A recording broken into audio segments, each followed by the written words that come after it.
चलिए बच्चे लोग स्टार्ट किया जाए। स्टार्ट करते हैं ना। हम लोग पढ़ रहे हैं फिजिक्स में chapter number 1 electric charge and electric field. और इस चैप्टर का पहला टॉपिक हम लोगों ने पढ़ लिया है और पिछले क्लास में हम लोगों ने दूसरा टॉपिक स्टार्ट किया था, ठीक है। और उसमें हम लोग पढ़े हैं कूलम्ब्स लॉ इन इलेक्ट्रोस्टैटिक। क्या पढ़े हैं?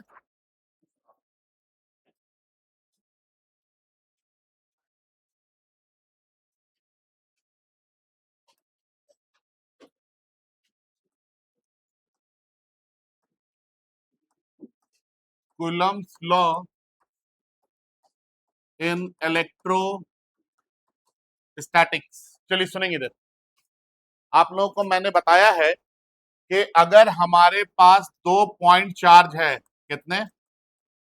2 पॉइंट चार्ज है। मान लीजिए एक चार्ज को मैंने प्लस Q1 बोल दिया और एक चार्ज को मैंने प्लस Q2 बोल दिया। ये दोनों चार्ज कुछ दूरी पे रखा हुआ है और मान लेते हैं कि ये चार्ज कहाँ पे रखा हुआ है? एयर में रखा हुआ है, ठीक है। तो आप लोगों को पता है कि पॉजिटिव पॉजिटिव में क्या होता है? रिपल्शन होता है। रिपल्शन होता है मतलब यहाँ पे फोर्स लगेगा। क्या लगेगा? फोर्स लगेगा, हाँ या ना? रिपल्शन है मतलब फोर्स लगेगा और ये फोर्स इधर लगेगा इस तरह से और इस पे लगेगा इस तरह से। यही बताया है, ठीक है। और मैंने बताया आप लोगों को कि इस फोर्स का जो वैल्यू है वो है F is equal to 1/4πε0 Q1 into Q2 divided by R square. ये बताया ना इतना चीज, ठीक है। दो चार्ज Q1 और Q2 जिसका मैग्नीट्यूड है, अगर ये r दूरी पे एयर में रखा हुआ हो तो इसके ऊपर फोर्स कितना लगता है? 1/4πε0 Q1 into Q2 by R square. जहां पे एप्सिलॉन नॉट को हम लोग परमिटिविटी ऑफ एयर बोलते हैं। क्या बोलते हैं एप्सिलॉन नॉट को? और मैंने बताया है कि एयर की परमिटिविटी का जो वैल्यू है ये कितना होता है? 8.85 इंटू 10⁻⁻12 कूलम स्क्वायर पर न्यूटन मीटर स्क्वायर। यही बताया वैल्यू, है या ना? ठीक है। अब सुनेंगे आगे की बात। यहां तक तो पढ़ा दिए थे, यहां से आगे सुनेंगे अब, है ना। देखिए कुछ स्पेशल केस देखते हैं हम लोग, स्पेशल केस। और इसमें सबसे पहला है केस 1। अगर हम आपको ये बोले बच्चों कि इफ Q1 इंटू Q2 का वैल्यू ये 0 से बड़ा है, इसका मतलब आप क्या समझते हैं? Q1 इंटू Q2 का वैल्यू ये 0 से बड़ा है, आप इसका मतलब क्या समझते हैं? मतलब ये है कि दो नंबर का प्रोडक्ट पॉजिटिव है। 0 से बड़ा मतलब पॉजिटिव हो गया ना। जानते हैं ये बात? नहीं जानते हैं? 0 से बड़ा का मतलब क्या हो गया? पॉजिटिव। तो दो नंबर का प्रोडक्ट पॉजिटिव है। दो नंबर का प्रोडक्ट पॉजिटिव कब आएगा बच्चे लोग? जब या तो दोनों नंबर पॉजिटिव हो जाए या दोनों नंबर नेगेटिव हो जाए, क्योंकि माइनस इंटू माइनस भी क्या होता है? प्लस हो जाता है, ठीक है। तो यहाँ पे या तो दोनों पॉजिटिव हो जाए या फिर दोनों नेगेटिव हो जाए। अगर दोनों पॉजिटिव हो जाता है या दोनों नेगेटिव हो जाता है तो इस तरह के चार्ज को सिमिलर चार्ज या लाइक चार्ज कहते हैं। क्या बोलते हैं? सिमिलर चार्ज या फिर लाइक चार्ज। तो हम बोलेंगे यहाँ पे कि अगर Q1 into Q2 greater than 0 है, इसका मतलब है कि चार्जेस आर सिमिलर या लाइक, हाँ या ना? लाइक भी बोल सकते हैं और सिमिलर भी बोल सकते हैं। और अब बताइए, जब चार्ज लाइक होगा तो फोर्स किस नेचर का लगेगा? फोर्स का नेचर क्या होगा? पॉजिटिव पॉजिटिव में क्या होगा? रिपल्शन होगा। नेगेटिव नेगेटिव में क्या होगा? रिपल्शन होगा। तो हम बोल सकते हैं यहाँ पे कि force will be repulsive. Force will be repulsive, ठीक है।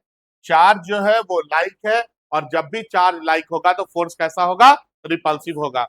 ये क्वेश्चन एग्जाम में पूछा जाता है कि if Q1 into Q2 is greater than 0, आप इससे क्या मतलब समझते हैं? तो आपको बताना है कि ये बोल रहा है कि चार्ज जो है वो लाइक या सिमिलर है और सिमिलर चार्ज है तो फोर्स कैसे होंगे? रिपल्सिव होंगे, ठीक है। इसी तरह से इसमें केस 2 भी आता है।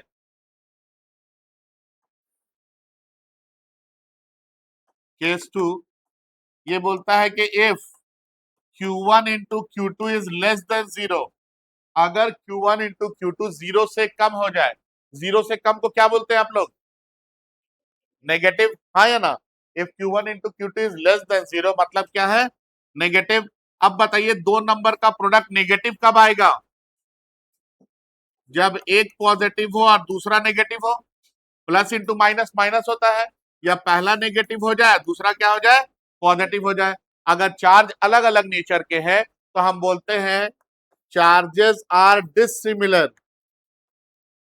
Charges are dissimilar. चार्ज कैसा है, डिसिमिलर है, चार्जेस आर डिसिमिलर। और चार्ज अगर डिसिमिलर है तो फोर्स कैसा लगेगा, पॉजिटिव नेगेटिव में क्या होगा, अट्रैक्शन होगा। तो हम बोलेंगे force will be attractive, force will be attractive. याद रहेगा, हाँ या ना, ये एग्जाम में पूछा जाता है, सीबीएसई बोर्ड में आया हुआ क्वेश्चन है ये, ठीक है। चलिए कॉपी कीजिए।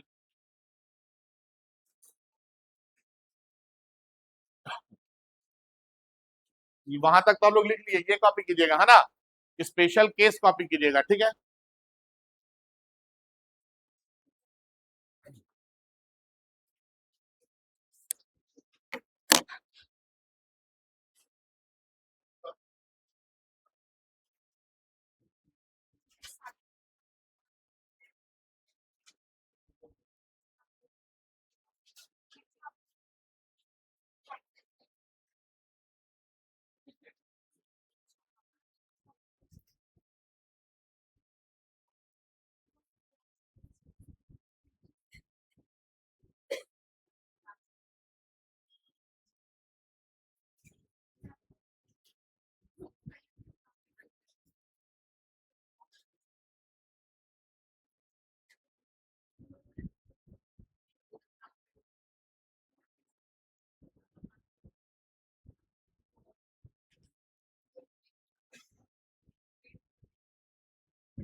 हो गया बच्चे लोग, आगे बढ़े।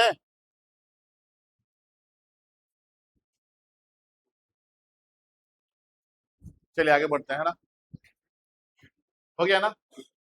अब एक बात बताइए, क्या आप लोगों को ग्राफ का नॉलेज है, ग्राफ आता है बनाने, y inversely proportional to x square का ग्राफ क्या होता है, और y inversely proportional to x cube का ग्राफ। ग्राफ पढ़े, जानते हैं ग्राफ के बारे में कुछ भी नहीं जानते हैं, चलिए सुनेंगे इधर। आप लोगों को अभी हम बताएंगे तीन ग्राफ, है ना, समझ जाना है उसको। पूरे फिजिक्स में यही तीन ग्राफ काम आएगा आपको, ठीक है। मैक्सिमम जगह पे, एक आध जगह पे चेंज होगा तो वेव नजर आएगा, नहीं तो हर जगह लगभग जो ग्राफ आपको हम बताएंगे वही ग्राफ आपको नजर आएगा, ठीक है। चलिए स्टार्ट करते हैं, पहले ग्राफ का नॉलेज देते हैं, फिर उसके बाद ग्राफ का टॉपिक पढ़ाएंगे, ठीक है। ग्राफ, पहला ग्राफ पढ़ेंगे y is directly proportional to x का। किसका ग्राफ पढ़ेंगे? y is directly proportional to x का। आइए देखते हैं क्या है। आपको पता है कि अगर प्रोपोर्शनलिटी साइन हटाएंगे तो इक्वल टू के साथ एक कांस्टेंट लगाना पड़ता है। लगा दिए k इंटू क्या हो जाएगा x। मान लीजिए कि k का वैल्यू 1 है, k कांस्टेंट है ना, कांस्टेंट का वैल्यू तो कुछ भी हो सकता है। हम मान लिए कि इस कांस्टेंट का वैल्यू कितना है 1 है, तो आपको क्या मिल जाएगा y is equal to x मिल जाएगा। अब y is directly proportional to x बोले या y is equal to x बोले, दोनों का ग्राफ जो होगा वो क्या बनेगा? सेम बनेगा। ग्राफ जब हम लोग बनाते थे 9th 10th में जब पढ़ते थे तो हम लोग पॉइंट ले लेकर के बनाते थे तो ग्राफ काफी अच्छा बनता था, हाँ या ना, बनता था ना। तो हम लोग यहाँ पे भी क्या करेंगे कि x और y का कुछ वैल्यू लेंगे और उसके बाद हम लोग ग्राफ बनाएंगे, ठीक है।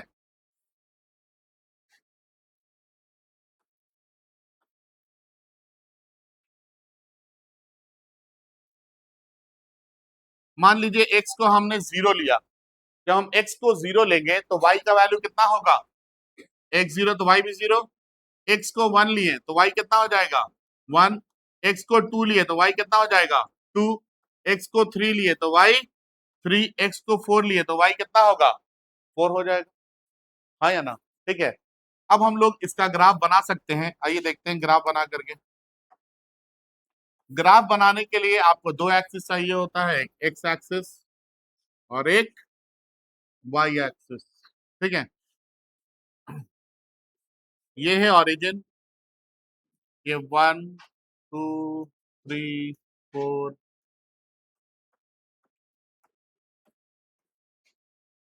1।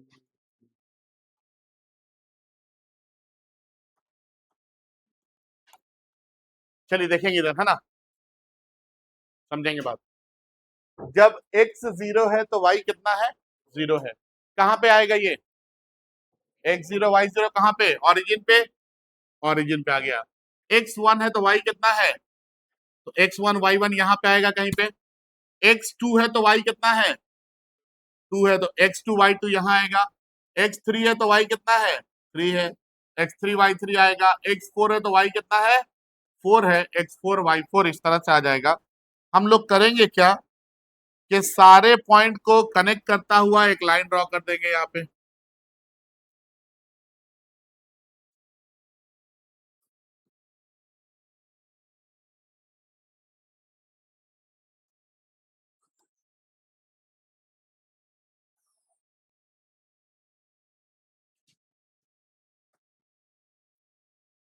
अब आप बताइए कि ये ग्राफ कैसा बना? Straight line. कैसा स्ट्रेट लाइन है? अब कैसा स्ट्रेट लाइन है का मतलब सर, कैसा स्ट्रेट लाइन का मतलब है कि स्ट्रेट लाइन बहुत तरह से हो सकता है। Parallel to x axis, parallel to y axis, बहुत तरह से हो सकता है। ये क्या है? क्या है ये? अरे passing through the origin, straight line passing through the origin. ये जो ग्राफ है ये है straight line, straight line passing through the, passing through the origin, ठीक है। अब सुनेंगे बात। जब भी आपका y is proportional to x होगा, इधर भी, इधर y का पावर कितना? 1, इधर x का पावर कितना? 1, है या ना।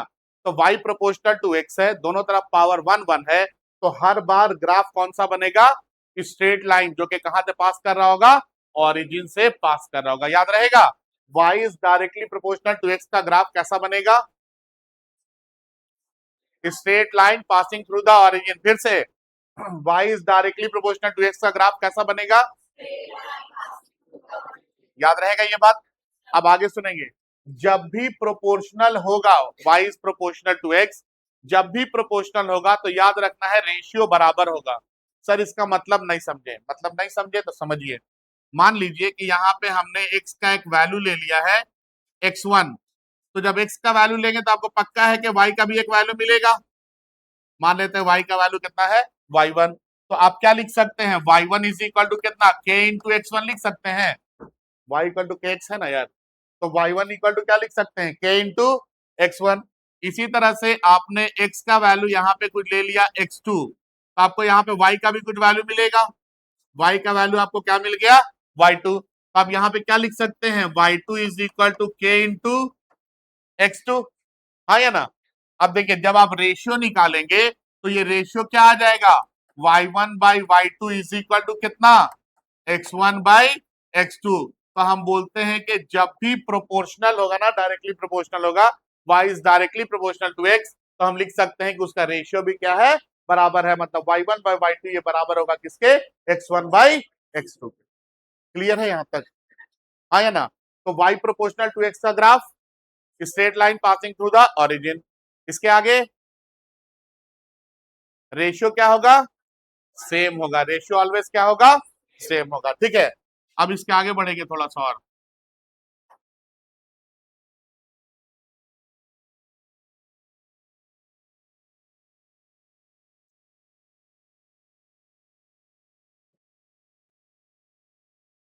जो बात कर बुला गए का किससे क्लास में बैठे हुए हैं।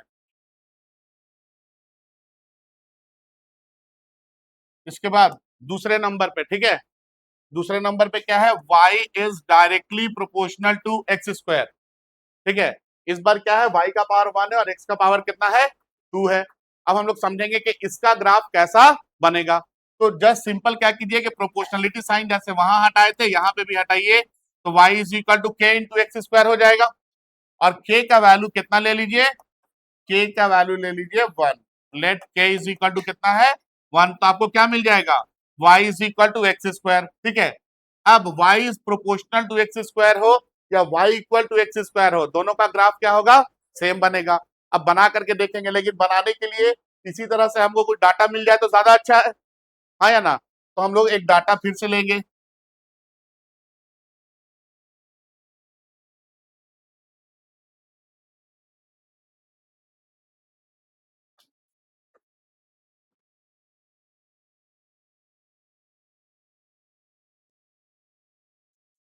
x अगर 0 होगा तो y कितना होगा, x 0 पे y 0, x 1 होगा तो y कितना होगा 1 का स्क्वायर 1, x को 2 पुट करेंगे तो 2 का स्क्वायर, तो y का वैल्यू 4, x 3 पुट करेंगे तो कितना आ जाएगा 9 8, x 4 पुट करेंगे तो 16, यही आएगा, ठीक है। अब हम लोग इसका भी ग्राफ बनाएंगे, ग्राफ बनाने के लिए हम लोगों को क्या चाहिए एक्सिस चाहिए,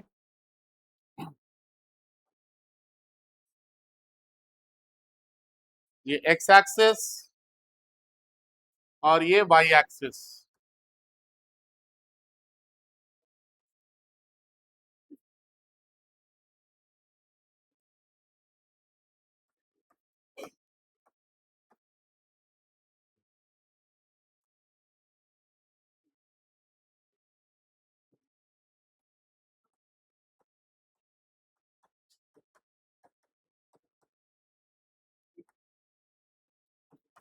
चलिए देखिए इधर, जब x 0 है तो y कितना है 0 है, मतलब ओरिजिन पे।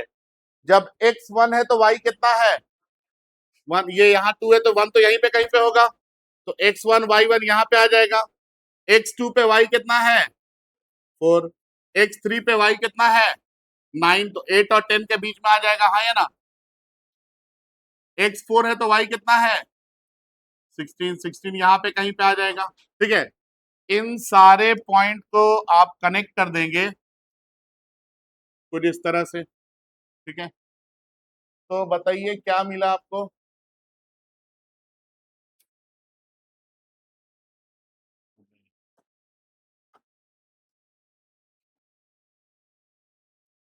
क्या बोलते हैं इस ग्राफ को, कर्व हो गया ना। इस कर्व का नाम क्या है, कौन बोला, पैराबोला, याद रहेगा। तो अगर y is directly proportional to x square आ रहा है, मतलब इसका जो ग्राफ होगा वो हमेशा क्या बनेगा पैराबोला बनेगा, याद रहेगा। y proportional to x square हो जाए या x proportional to y square हो जाए, ठीक है, दोनों केस में आपको क्या मिलेगा ग्राफ पैराबोला मिलेगा, ठीक है। यहाँ पे भी ये रेशियो वाला काम करता है, मतलब y1 by y two is equal to क्या लिख सकते हैं x1 square by x2 square लिख सकते हैं। क्लियर है यहाँ तक, आगे बढ़े।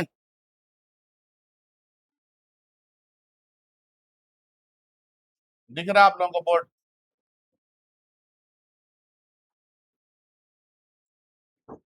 इसके बाद तीसरा, y is inversely proportional to x। y is inversely proportional to x का क्या होगा? ठीक है, तो सेम उसी तरह से इक्वल टू लगाएंगे, कांस्टेंट लगाएंगे बाई x, और लेट k का वैल्यू कितना आ जाएगा? 1। तो y इक्वल टू कितना आ जाएगा? 1 बाई x। अब y equal to 1 by x का ग्राफ ड्रॉ करना है, तो फिर से हम लोग को क्या चाहिए होगा? कुछ रीडिंग चाहिए होगा।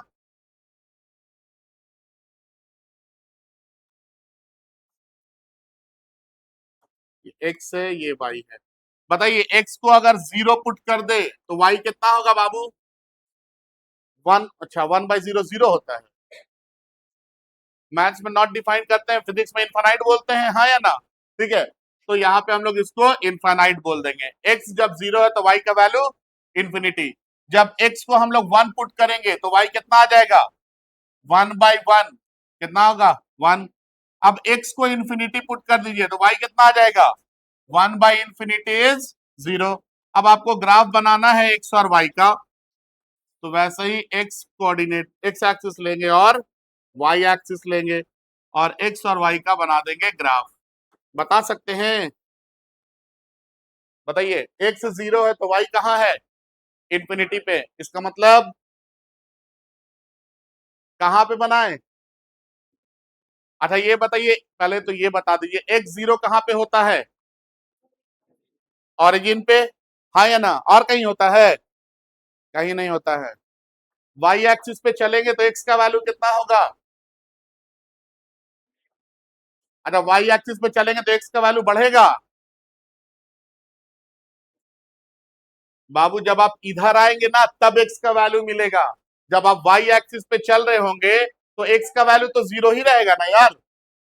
नहीं समझे बात? x का वैल्यू जब दाहिने होंगे तब ना मिलेगा। जब आप इसी एक्सिस पे चल रहे हैं तो x का वैल्यू कितना होगा? 0। याद रखना है, ओरिजिन पे x का वैल्यू 0 और y एक्सिस पे x का वैल्यू कितना होगा? 0 होगा। अब देखिए, x का वैल्यू जब 0 है तो y कितना है? इंफिनिटी है। इंफिनिटी ग्राफ पे दिखाना पॉसिबल नहीं है, ठीक है? इंफिनिटी है मतलब बहुत दूर है, और वो वैल्यू, इतना बड़ा वैल्यू आप नहीं दिखा सक रहे हैं। नहीं दिखा सक रहे, छोड़ दीजिए, कोई जरूरत नहीं है।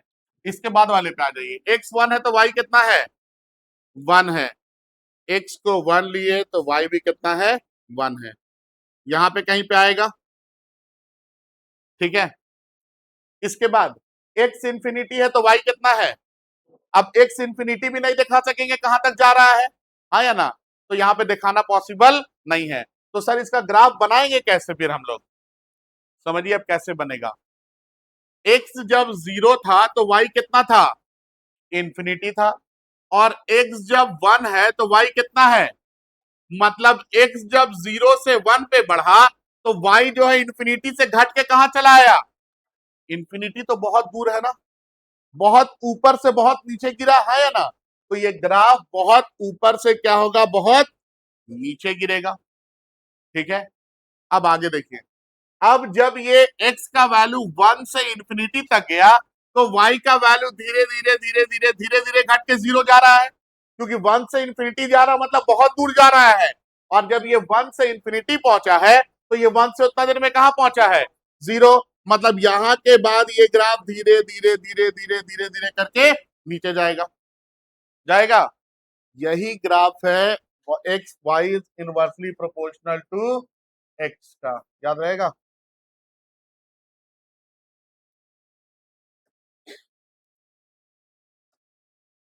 ये ग्राफ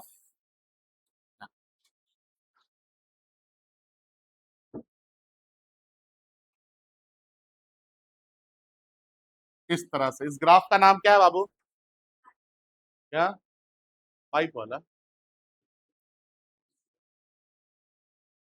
क्या नाम है इसका? बोलिए, कोई तो बताइए यार। देखिए, ना तो ये एक्स एक्सिस पे टच करेगा ना वाई एक्सिस पे टच करेगा, कहीं पे टच करता हुआ नहीं नजर आएगा। ये टच कहाँ करेगा? इंफिनिटी पे जाके ही टच करेगा, ठीक है? इस ग्राफ को हम लोग बोलते हैं रेक्टेंगुलर हाइपरबोला।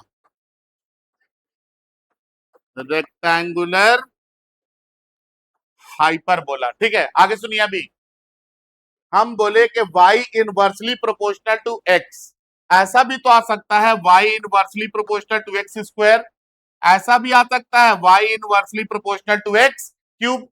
ठीक है, याद रखिए इनवर्सली प्रोपोर्शनल में एक्स स्क्वायर आ जाए, एक्स क्यूब आ जाए, सारे का ग्राफ इसी तरह से बनेगा। तो सर पहचानेंगे कौन के कौन सा 1/x का है, कौन सा 1/x स्क्वायर का है और कौन सा 1/x क्यूब का है।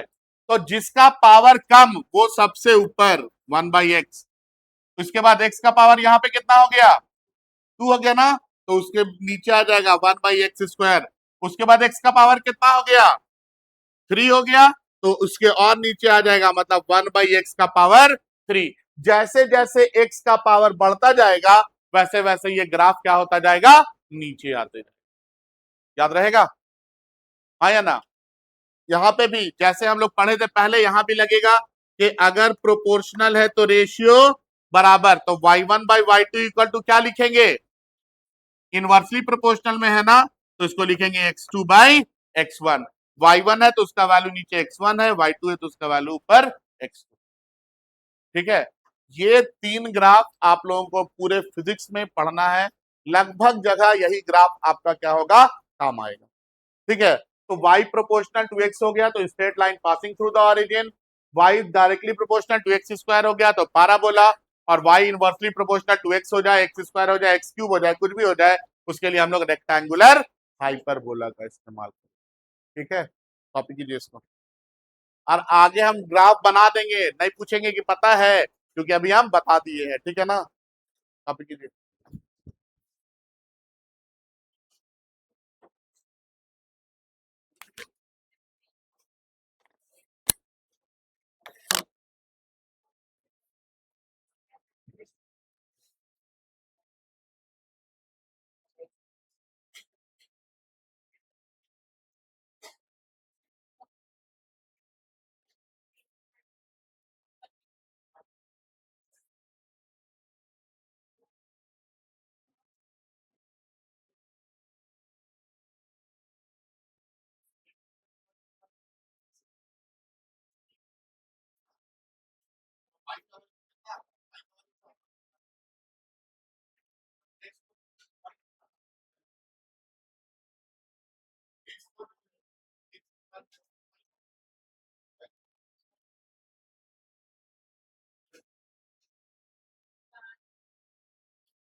बोलते हैं ये वाला ऊपर की है, x की जगह रखते हैं तो ये वैल्यू 1/2, ये 1/4, ये 1/8 होगा। तो इन तीनों में सबसे बड़ा कौन है? 1/2 है। अगर x की जगह 2 रखें तो ये 1/2 आएगा ना, यहाँ रखेंगे तो 1/4 और यहाँ रखेंगे तो 1/8। तो सबसे बड़ा कौन है? 1/2 है, हाँ या ना? तो 1/2 सबसे ऊपर आ गया।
देखिए एक चीज, आप लोग इनमें कुछ गलती कर देते हैं कुछ लोग, अपना गलती देखेंगे है ना।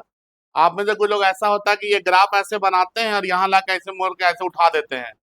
अगर ये ग्राफ एंड पे उठ गया बाबू तो ये ग्राफ गलत हो गया, याद रखना है, ठीक है। क्योंकि इसको हम लोग डिक्रीजिंग फंक्शन बोलते हैं, मतलब इसका वैल्यू लगातार क्या होता रहेगा? घटता रहेगा, ठीक है। तो जब वैल्यू लगातार घटता रहेगा तो ये वैल्यू बढ़ कैसे गया? नहीं ना बढ़ सकता है। तो आप में से कुछ लोग इसको यहाँ ऐसे ला करके ऐसे करके ऐसे उठा देते हैं, इसको उठाना नहीं है। कुछ लोग ऐसे लाएंगे और ला करके एक्सिस में टच करवा देते हैं। एक्सिस में टच हो गया मतलब एक्स का वैल्यू 0 हो गया, और एक्स 0 हो गया तो आप ऑटोमेटिकली वाई इंफिनिटी यहीं पे दिखा दिए। ऐसा होगा क्या? नहीं ना, सॉरी, एक्स का वैल्यू यहाँ पे कुछ, वाई का वैल्यू आप 0 दिखा दिए, वाई 0 मतलब एक्स का वैल्यू कितना दिखा दिए? इंफिनिटी। और आप कभी भी ग्राफ को यहाँ पे इंफिनिटी नहीं दिखा, ठीक है। समझ में आया? ये दो गलती क्लियर है। जब आप यहाँ ले जाके टच करेंगे तो y का वैल्यू 0 हो जाएगा ना यार, y का वैल्यू 0 हो जाएगा तो x कितना है?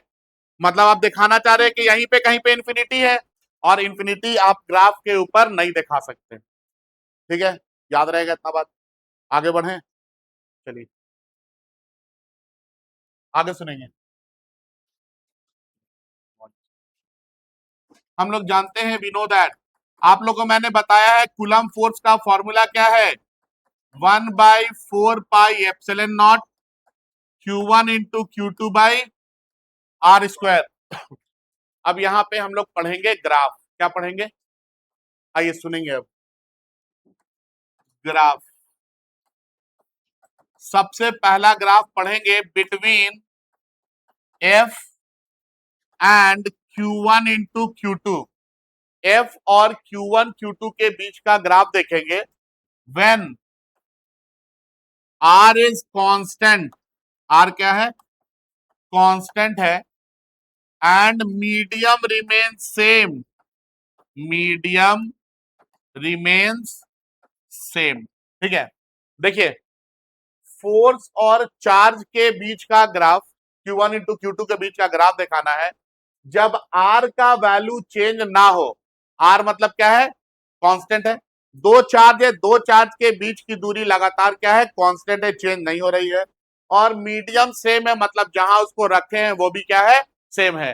सिर्फ चेंज क्या होगा, तो Q1 इंटू Q2 का वैल्यू लगातार चेंज होता रहेगा। ठीक है, अब देखिए 1 और 4 पाई तो कांस्टेंट है, अगर मीडियम चेंज नहीं है तो एप्सिलॉन नॉट भी क्या है, कांस्टेंट है, और आर का भी वैल्यू कांस्टेंट है। तो अगर ये इतना टर्म, ये जो टर्म आपको दिख रहा है, अगर ये कांस्टेंट है तो एफ और Q1 Q2 में कैसा रिलेशन है, F is directly proportional to Q1 into Q2 हो जाएगा, हाँ या ना। तो हम यहाँ पे बोल सकते हैं क्या, कि अगर ये कंडीशन है तो एफ जो है ये डायरेक्टली प्रोपोर्शनल है किसके, Q1 इंटू Q2 के। और अगर F is directly proportional to Q1 into Q2 है, तो क्या आप बता सकते हैं कि इसका जो ग्राफ होगा वो कैसा बनेगा।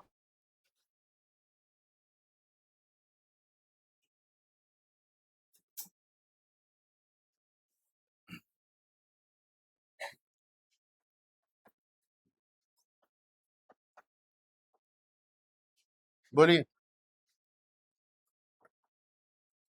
कैसा बनेगा ग्राफ। हाँ देखिए, इधर F है, इधर Q1 इंटू Q2 है। F का पावर 1, Q1 इंटू Q2 का भी पावर कितना है, 1। मतलब इसका ग्राफ बनेगा straight line passing through the origin. याद रहेगा, कैसा ग्राफ बनेगा, straight line passing through the origin. अब आगे सुनेंगे। आप लोगों को पता है कि अगर ये प्रोपोर्शनल है तो हम लोग जान, अगर इधर देखिए, इधर प्लीज बात नहीं, अगर ये प्रोपोर्शनल है तो इसका रेशियो क्या होगा, इक्वल होगा। तो हम लिख सकते हैं क्या, F1 by F1 dash is equal to Q1 into Q2 by Q1 dash into Q2 dash, लिख सकते हैं ना। ठीक है, याद रखना है इस चीज को, इससे रिलेटेड क्वेश्चन आता है, बताएंगे कैसा क्वेश्चन। ठीक है, इसके बाद दूसरा graph between F and R when Q1 into Q2 is constant and medium remains same, and medium remains same। देखिए इस बार फोर्स और डिस्टेंस के बीच का ग्राफ बनाना है, एफ और आर के बीच का ग्राफ बनाना है जब Q1 इंटू Q2 का वैल्यू भी कांस्टेंट है और मीडियम भी सेम है। अब देखिए, अगर मीडियम सेम है तो एप्सिलॉन नॉट का वैल्यू चेंज नहीं होगा, मतलब ये पूरा टर्म कांस्टेंट, और यहाँ पे Q1 इंटू Q2 भी कांस्टेंट, मतलब ये इतना टर्म तो कांस्टेंट हो जा रहा बाबू। तो एफ और आर के बीच में क्या रिलेशन आ रहा है, F is inversely proportional to R square. आ रहा ना, अगर F is inversely proportional to R square आ रहा है तो बताइए आप क्या बताएंगे इसके ग्राफ के बारे में, इसका ग्राफ कैसा बनेगा।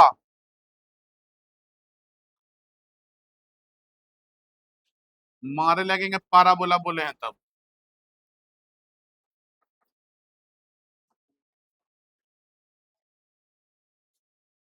बोलिए, आर का वैल्यू बढ़ाते जाएंगे, एफ का वैल्यू घटता जाएगा। अभी तुरंत ना बताए यार, रेक्टेंगुलर हाइपरबोला, हाँ या ना। तो F is inversely proportional to R का ग्राफ है क्या, रेक्टेंगुलर हाइपरबोला।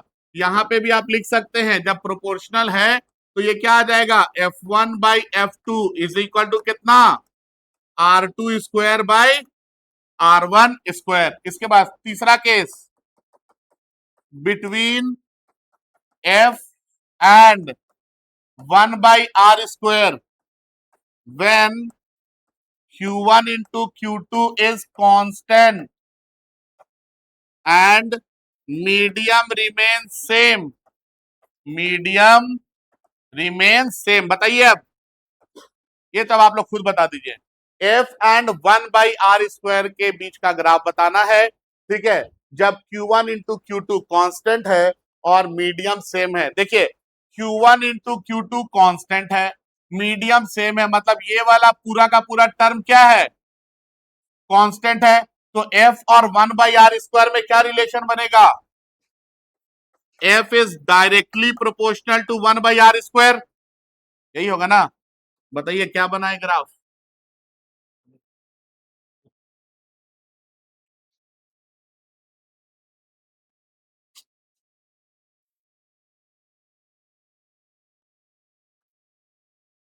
क्या बना है ग्राफ, बता दीजिए जल्दी से, बहुत सीख गए आप लोग अब।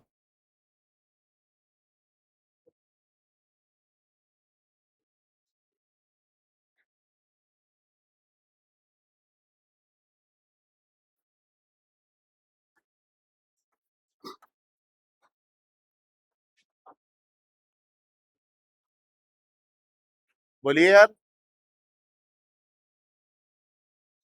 F और 1/R2 का ग्राफ क्या बनेगा।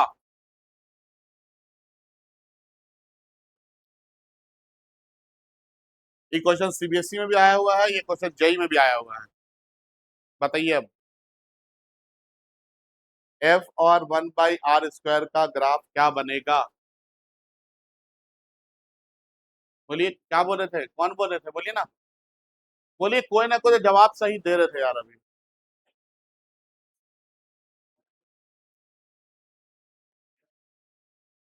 अभी हम क्या बोले, देखिए अभी हम जो आपको पढ़ाए तो आपको समझा, इधर देखिए, y is proportional to x, इधर देखिए, इधर प्लीज, y का भी पावर 1 है, x का भी पावर कितना है, 1 है। अब यहाँ पे y के जगह f है, ठीक है, प्रोपोर्शनल टू x के जगह 1/R2 अगर ले लेते हैं तो f का ही पावर 1 और 1/R2 का ही पावर क्या है, ये इक्वेशन इससे मिलता जुलता है। अरे x के जगह 1/R2 है, पूरा का पूरा टर्म ले रहे हैं हम, r नहीं बोल रहे हैं, 1/R2 बोल रहे हैं। क्या बोल रहे हैं, 1/R2। तो f का भी पावर 1 और 1, f का भी पावर 1 है ना यार, और 1/R2 का ही पावर कितना है यहाँ पे। तो इसका ग्राफ कैसा बनना चाहिए, बस straight line passing through the origin, कैसा,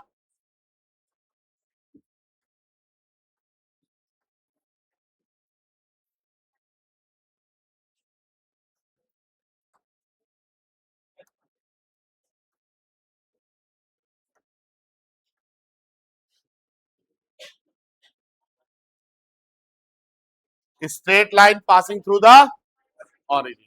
तो दिक्कत यहाँ पे समझ में आया ये चीज। देखिए यहाँ पे एफ और आर लिखे हैं, आर लिखे हैं ना, तो आर के कंपैरिजन में फोर्स और आर जो है ये इनवर्सली प्रोपोर्शनल है कि नहीं है। लेकिन यहाँ पे एफ और 1/R2 लिखे हैं, तो 1/R2 जो है ये तो फोर्स के डायरेक्टली प्रोपोर्शनल है ना, है कि नहीं है, और इसका पावर भी कितना है, 1 है, ठीक है। तो ग्राफ क्या आ जाएगा, straight line passing through the origin.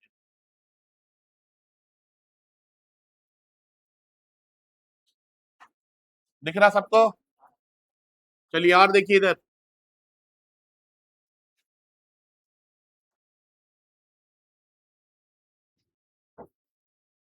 इसके बाद between F and epsilon when Q1 into Q2 and R is constant। अब देखिए इस बार Q1 into Q2 कांस्टेंट और R भी कांस्टेंट, मतलब ये पूरा का पूरा टर्म कांस्टेंट, ये 4 पाई भी क्या कांस्टेंट। तो फोर्स और एप्सिलॉन में कैसा रिलेशन बनेगा, inversely, F is inversely proportional to epsilon. इसका मतलब है कि इस बार चार्ज और डिस्टेंस को चेंज नहीं कर रहे, इस बार डायरेक्ट मीडियम चेंज कर दे रहे।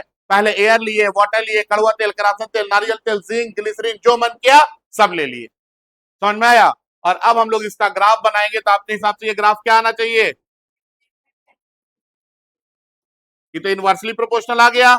इनवर्सली प्रोपोर्शनल आ गया तो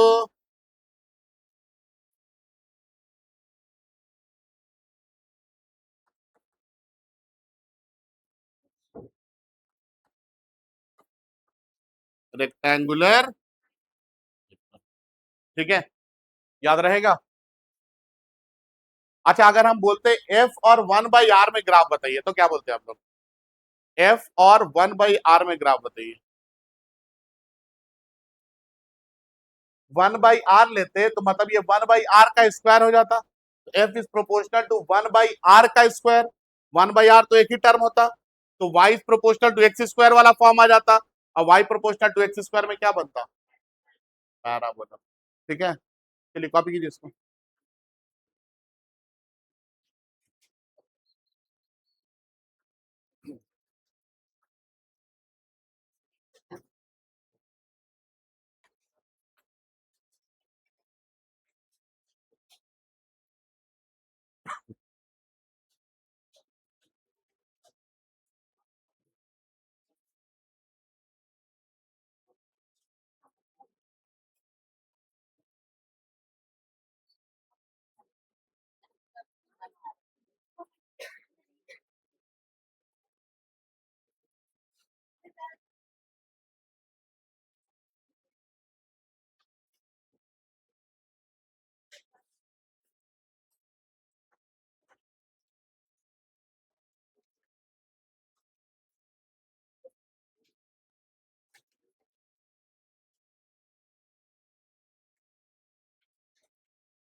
रिमेन्स कांस्टेंट।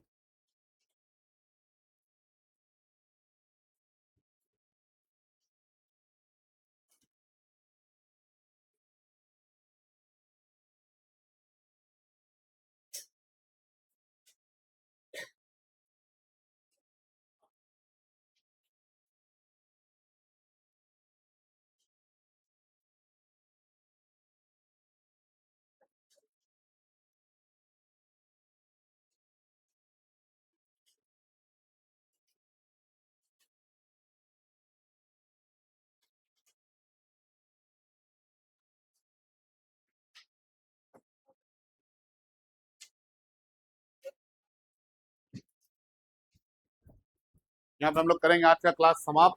कल इसके आगे का टॉपिक बताएंगे, है ना? ठीक है, जिन लोगों किसी में डाउट है डाउट पूछ लेंगे, जिनको बैकअप चाहिए बैकअप के लिए बोलेंगे। ऑनलाइन ऑफलाइन दोनों तरह का बैकअप है, ऑडियो डाला जाएगा ग्रुप में, ये ऐप में। ठीक है, okay, thank you, that's all for today.